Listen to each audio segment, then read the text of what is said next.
Well, are you ready to try a book? Sure. Are we ready? Yes. When the books come to you, they're going to come to you in the mail in these plastic containers. These happen to be a deep bright blue, and they have a label on the side that's like the spine of a book with the author and the title and that number that it was shelved by back at the library. On the side of the box, there's a paper card about the size of an index card, and it has your name and address on it.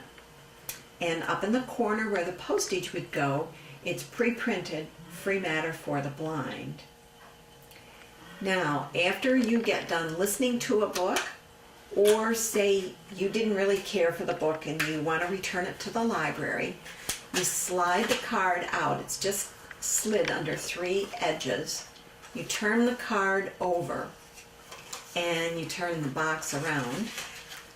And on the reverse side of the address card is the name of the library where it should be mailed back to. Again, no postage is necessary. In the upper corner where the postage would be, it's pre-printed, free matter for the blind. Now, some people may notice that there is a tiny hole in the corner of the card. That is to help you if you're having a bad vision day and you can't make out the print. When the hole is where the postage would go, it's your name facing out. If you have the card turned over so the library's address is facing out, the hole will always be where the return address would have gone. And you just slide it back in under the plastic edges, and it's ready to be put in the nearest mailbox or put out for the mailman if you have a table at your apartment complex where the outgoing mail goes or something like that. The box itself is the mailing container, and it holds the book. So there are 2 straps that hold the box shut. Those are the latches, and they're just snap straps. If you want to give it a try, to pop them up. If you have trouble unsnapping the straps, you can use like a pop bottle opener or the bowl of a spoon to pry it up. I have a staple puller. Oh, okay.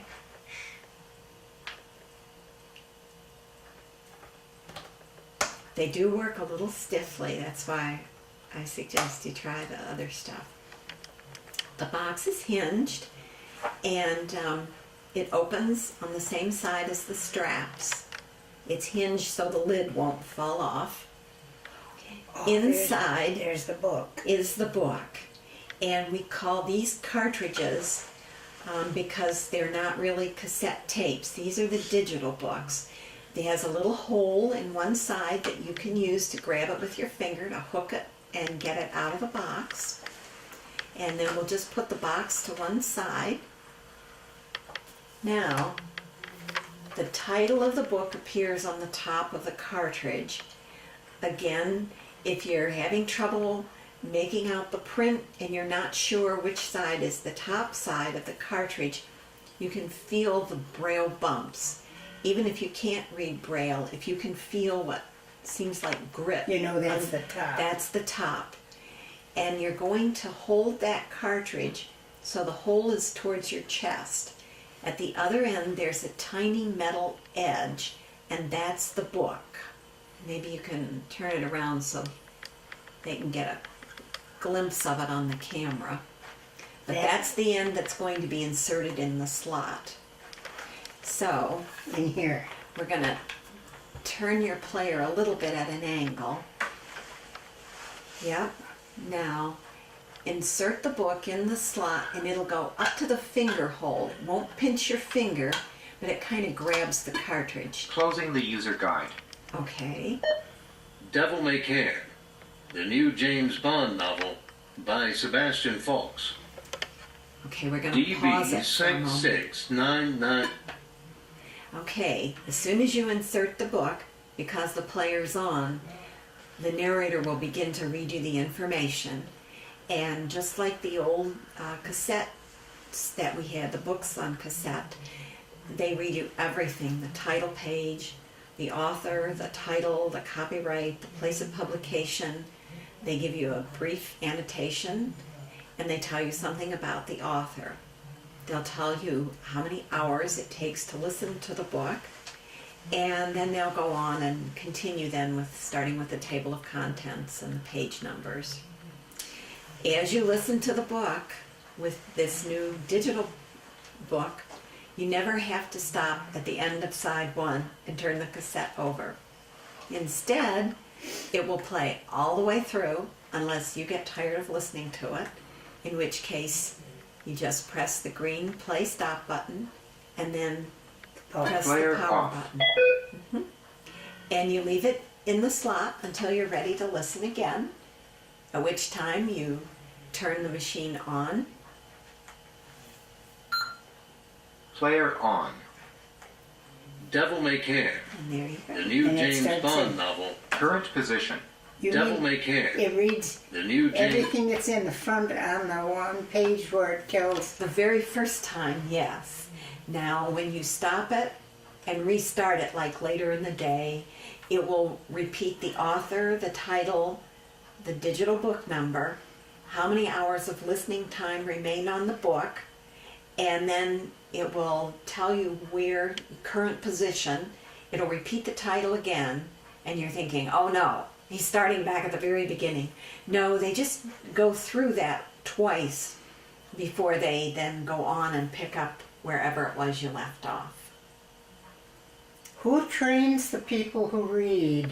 They're professional readers, and they're contracted by the recording studios who've been contracted by the Library of Congress to read the books. You know, it's amazing what they've done. I Yeah. can remember as a child, one of the children in my class was blind, and she did read Braille. So I knew there was such a thing, but I guess the idea was so far off in the future, I couldn't even imagine this something like this. Yeah. Actually, they've had recorded books for the blind since the 30s or 40s. They started a That long far time back. ago. They added the children's books to the collection in the 50s. Until that time, it was just adult literature only. Then they added children's books in the 50s, and now they do have books for all ages.